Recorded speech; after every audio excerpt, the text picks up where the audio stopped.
voy a presentar a Jorge Ufano. Jorge Ufano es gestor de GPM Alción Selección Tech, es un fondo tecnológico. Jorge Ufano es licenciado en Economía, tiene un máster en Finanzas Cuantitativas, es un amante de la estrategia de la probabilidad y de la estadística. Solo te faltaba poner la estocástica también.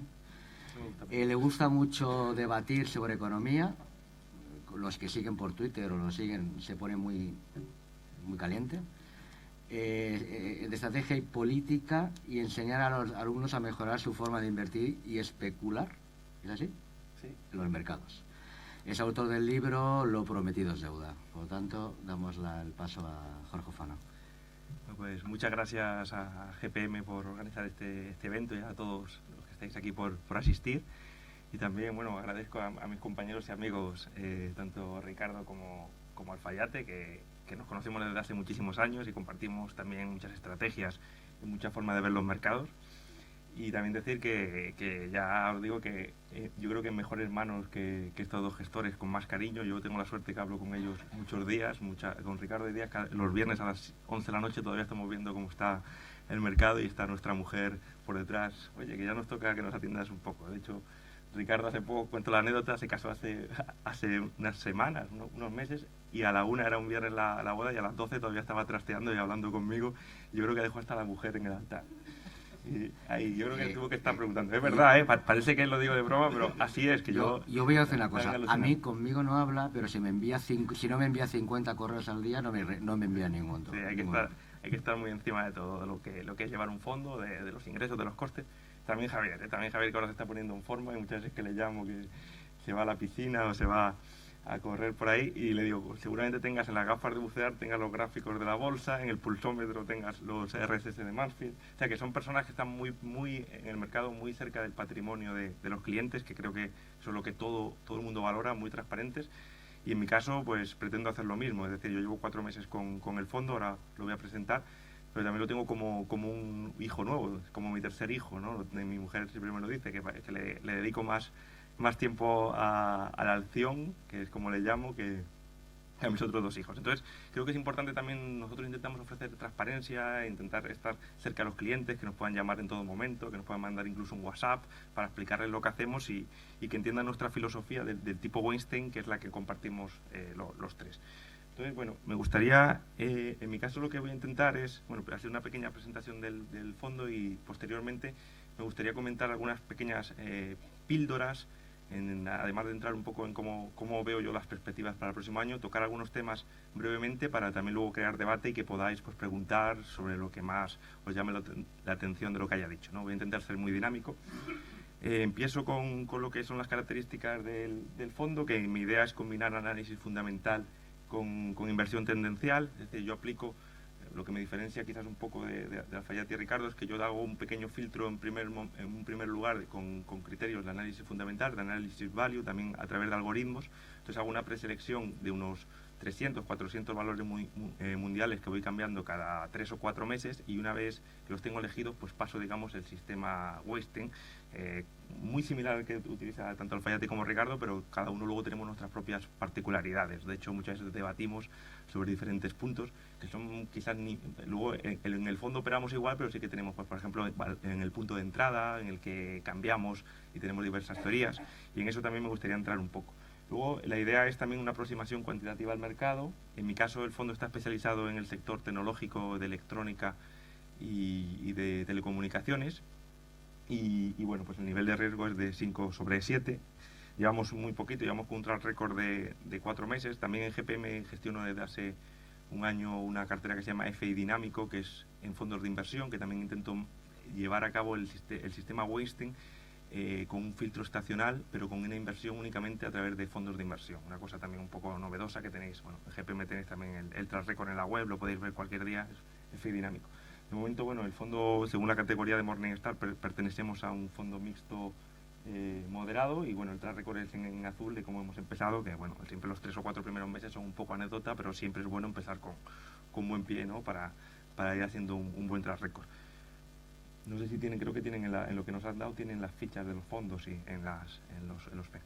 Bueno, voy a empezar un poquito con renta fija. Mi fondo es mixto. Mi idea es intentar también preservar el capital de los clientes o de los partícipes amigos que forman parte del fondo. En mi caso lo que realizo es una gestión quizás un poco más conservadora que mis compañeros. Mi intención es a largo plazo pues intentar ganar lo que es un 7-8%, lo que quiere decir que más o menos puede ser un Euribor 4 o Euribor 5. Está claro que actualmente pues con la renta fija que nos resta más que nos suma a los gestores de fondos, porque el exceso que no tengamos lo tenemos que invertir en repos que nos quita un menos 0,45 en repos españoles. Por lo tanto es más difícil obtener rentabilidades actualmente, pero bueno, a largo plazo pues supongo que la renta fija, que actualmente estamos en una burbuja enorme, pues tenderá a la media de retornos de los últimos 50 años y podremos tener a través de la renta fija una mayor exposición y una mayor rentabilidad. En el caso, comento simplemente, como digo, unas píldoras de aquí, ¿no? Sí, simplemente sobre la renta fija, pues yo en mi caso soy muy bajista en renta fija. De hecho, mi idea es en el fondo, en los próximos meses, cuando mi sistema oeste me dé la señal, tener algunos cortos en renta fija, por ejemplo en renta fija italiana o española.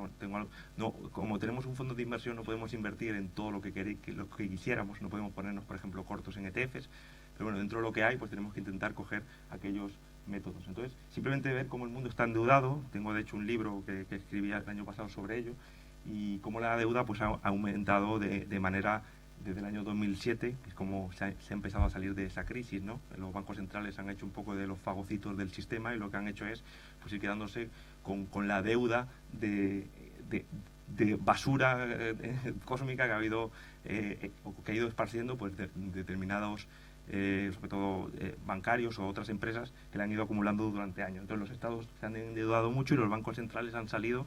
De hecho, esto es hasta el año 2016, pues como el balance de los bancos centrales se ha ido incrementando, porque lo que han ido haciendo es emitiendo liquidez, dinero, y cogiendo colateral o cogiendo como intercambio pues renta fija, ¿no? Entonces yo soy muy bajista en renta fija, pero como seguidor de tendencial no me meto en renta fija hace 2 o 3 años, que también lo era, pensando esto tiene que caer, a ver cuándo cae, porque si no puede llevarme el mercado por delante.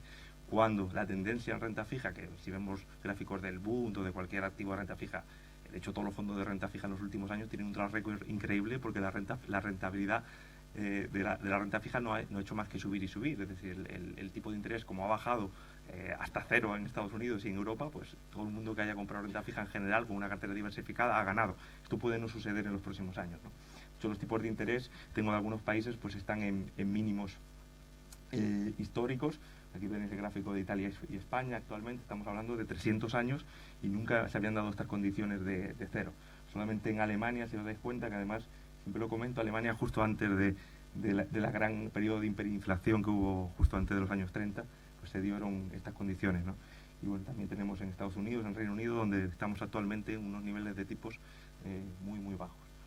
Entonces, antes de comentar, os he traído aquí porque yo realmente lo que veo las perspectivas de mercado, cuando me dijeron de dar la ponencia, realmente como gestores y mis compañeros, yo creo que estamos en parte, estarán también un poco de acuerdo, y estoy muy de acuerdo, y me parece excelente la frase que ha comentado Javier Caro al principio de la exposición, sobre que nosotros valoramos perspectivas, no tenemos bola de cristal, y simplemente pues, nosotros nos dedicamos a jugar con las probabilidades, a trazar estrategias con esperanza matemática positiva, es decir, a juegos que a largo plazo sean rentables, y invertimos de esa forma. Entonces, lo único que podemos hacer es gestionar el riesgo, gestionar los stops e intentar a largo plazo que las operaciones que suman sean mayores que las que restan. Entonces, en este caso, yo tengo la bolsa como si tuviese una estrategia que a lo mejor, imaginaros que si ganásemos 10%, perdiésemos 10%, pues intentar tener un 56% de éxito y un 44% de errores. O como si os entregase aquí un dado y os dijese, ¿queréis jugar conmigo a un juego en el que si sale del 1 al 4 yo gano 100 y si sale un 5 o un 6 vosotros sois los que ganáis 100? Yo, lógicamente, estaría de acuerdo con jugar con cualquiera de vosotros unas cuantas partidas. Y lo digo porque muchas veces me dicen, bueno, en esto te has equivocado. Yo como enfrento al mercado es, bueno, yo quiero jugar al juego eso siempre. Incluso cuando me salga un 5, no me preguntes, ¿crees que te has equivocado en esta tirada que ha salido un 5? Y dicen, oye, yo tengo una perspectiva como de largo plazo, que es lo que tenemos que buscar en los mercados y en nuestro enfoque. Entonces, simplemente sí es cierto que, por ejemplo, hay veces que a corto plazo, aquí os pongo el caso del IBEX, porque pensé que me lo ibais a preguntar, porque al final nos quedamos un poco con lo local. Aquí nosotros tres tenemos fondos globales, generalmente en España casi no tenemos inversión o tenemos una parte muy pequeña de la cartera.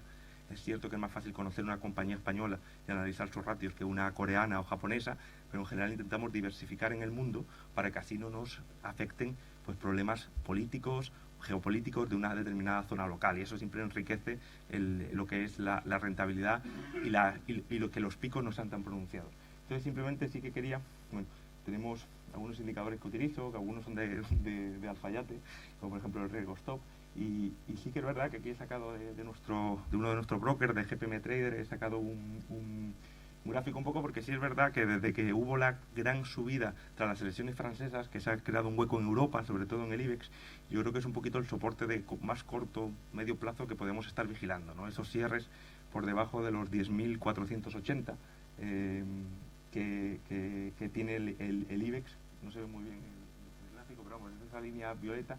Fijaros cómo los huecos en España sobre todo tardan mucho en cerrarse. Tenemos una zona como de soporte que siempre está rebotando en estos últimos días. Yo creo que es la zona a tener un poco de primer nivel, sobre todo los que operéis más a corto plazo, para quizás especular con algún corto con futuro de IBEX, o para cerrar una parte o cubrir una parte de la cartera, ¿no? Eso sería mi punto. Un cierre por debajo de esos niveles creo que es interesante tenerlo apuntado para salir por lo menos corriendo ahora si llega el verano.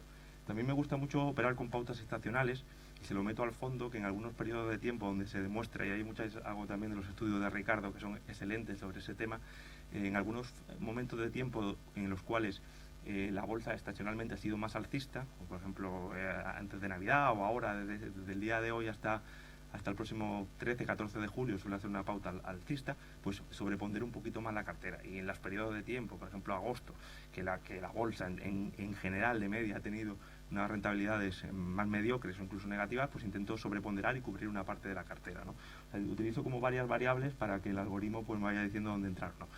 Y simplemente por comentar muy por encima o muy rápidamente las estrategias tipo wasting, pues he puesto yo realmente en abril, muchas veces es otra cosa, una especie también de mantra que me gustaría compartir con vosotros, al menos mi visión, de cuando me dicen, no, bueno, es que, imaginaros, el fondo empezó a operar a final de marzo, ¿no? La bolsa ya alcista, todo subiendo, yo podía decir, bueno, me voy a quedar relajado porque ahora mismo a ver si cae y me coge a mí de primera. Siempre uno piensa que cuando empieza algo, pues va a tener la mala suerte de que va a ser el momento en el que le van a hacer ¡zas!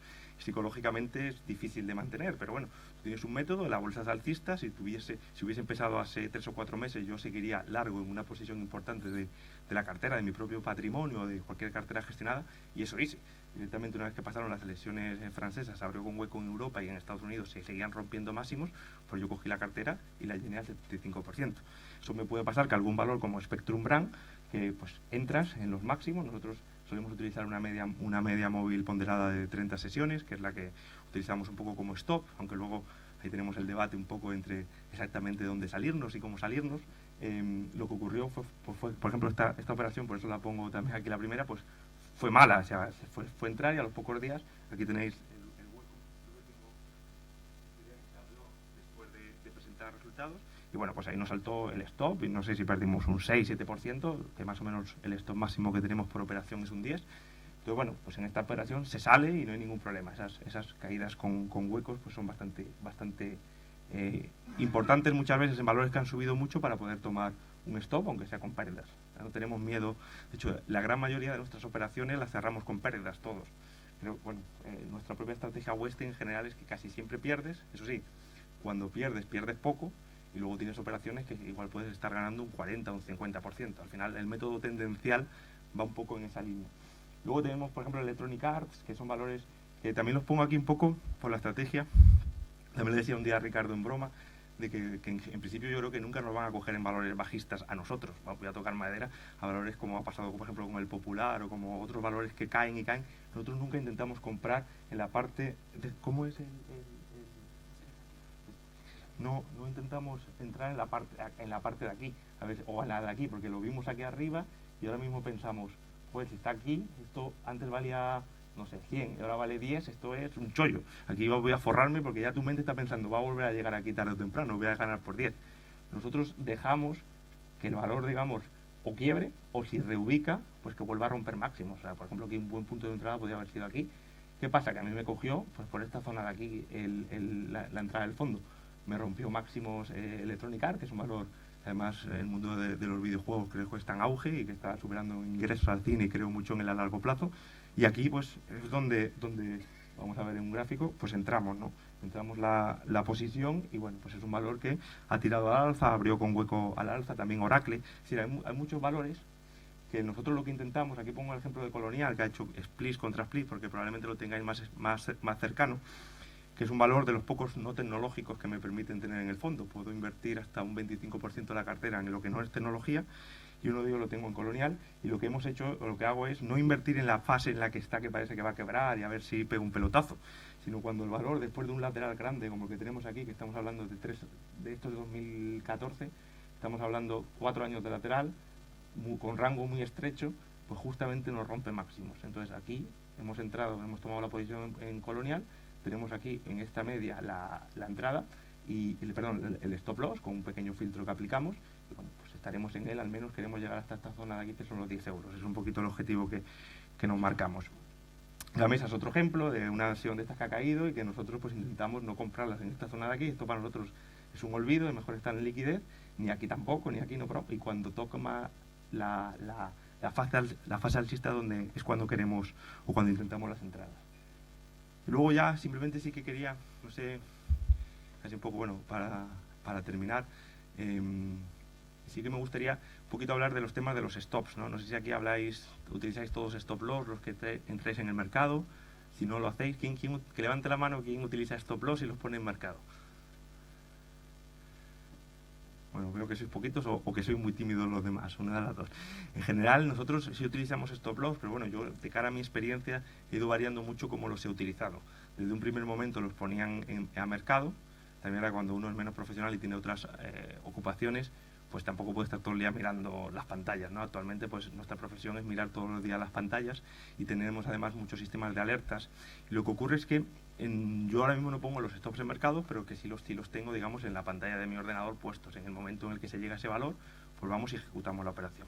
Entonces, yo he ido diversificando mucho en stops. El stops, por ejemplo, tradicionalmente pues se puede coger un determinado soporte, una media móvil, o podemos hacer una combinación, porque muchas veces una de las preguntas que se tiene a nivel un poquito así más avanzado de trading es ¿dónde coloco exactamente el stop loss? Si me rompe en intradía, si me rompe al final del día, si me rompe al final de la semana, si me rompe por un céntimo. O sea, hay mucho que debatir sobre este tema y también que profundizar con análisis, ¿no?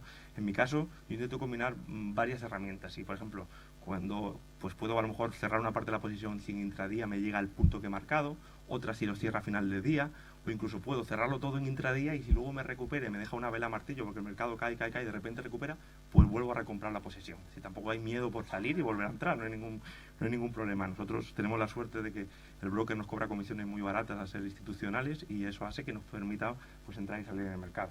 Aquí Apple simplemente, para los que sigáis Westing, yo también muchas veces, también en el fondo hay que rotar y a mí me gusta más comprar los valores cuando se fugan, justo cuando están rompiendo su resistencia, que ya cuando llevan tramos del 15 o 20. Y a veces roto la cartera de valores que ya han subido mucho y que ha entrado previamente a valores nuevos que se están fugando en ese momento, que están haciendo, digamos, el crunch o la rotura. Entonces aquí, por ejemplo, en Apple otra cosa, simplemente un detallito, pues aquí cuando un valor ha subido mucho y me crea un hueco a la baja que no recupera, pues me suelo salir también. Aquí, por ejemplo, yo en Apple habíamos entrado como a 145 y a 153, lo tengo por aquí apuntado, la operación 153, 52, caímos. Y luego me vuelvo a colocar un stop loss para volver a entrar por encima por ejemplo, un cierre por encima de sus máximos, ¿no? En stop, si os interesa, podemos profundizar en las preguntas. Bueno, aquí tenía algunas operaciones. Y ya para terminar, esto sí, un poquito de datos para la reflexión en el sentido de que yo soy de la opinión que el poder adquisitivo y las pensiones que vamos a cobrar los jóvenes van a ser inferiores a las que se están cobrando actualmente. Creo que las pensiones, de hecho, hago algún estudio también en mi libro, creo que vamos a sufrir mucho para cobrar o para tener el mismo poder adquisitivo, además de que no vamos a tener que jubilar mucho más tarde, estimo, que los que tenéis la suerte de estarlo haciendo ahora. Y creo también que en España se ahorra mal y hay varios estudios que lo dicen y que ahorramos peor al menos de los países más avanzados de Europa. La gente concentra mucho sus propiedades en las viviendas, con lo cual no diversifica, a lo mejor incluso en un barrio de Barcelona puedes tener 2 o 3 viviendas y no tener más patrimonio, o en 2 ciudades de España. La vivienda, piensa lo que se piensa, la rentabilidad media histórica es descontando todos los gastos, impuestos, reformas, todo lo que haya que hacer, es más o menos un 2-3%. Entonces, en otros activos, y aquí tengo, bueno, aquí es la estructura del ahorro de España, fijaros que en fondos de inversión solo un 5% tiene fondos de inversión. Y vivienda en propiedad tiene un 80% son familias, no sería personas, sino de cada familia española. Si los fondos de inversión están de momento descatalogados y creo que es buen momento para invertir en gestores así jóvenes, que transparentes, como es nuestro caso, y que podáis pues tener una rico diversificación de vuestro patrimonio. Pues nosotros invertimos yo ahora mismo tengo cartera en 7-8 países, y Japón, Estados Unidos, de varios sectores incluso, y luego pues aquí tenéis un gráfico que se ve por la rentabilidad de lo que sería pues por ejemplo la renta variable americana, que sube un 7% anual, los bonos de empresas un 3,5%, la rentabilidad de los bonos del Tesoro americano es aproximadamente un 2,7%, la vivienda estaría por ahí más o menos en un 2,5%, y luego pues abajo lógicamente tener dinero, tener efectivo, aunque parezca y no nos duela que pasamos de 20.000 euros a 20.000 euros dentro de 5 años, realmente nos estamos, digamos, descapitalizando y perdiendo poder adquisitivo, aunque nuestra mente, como la rana que le meten en aquel agua poquito a poco y la van cociendo a fuego lento, pues no nos lo hace ver psicológicamente como una pérdida. Pero es importante que al final es una pérdida de poder adquisitivo.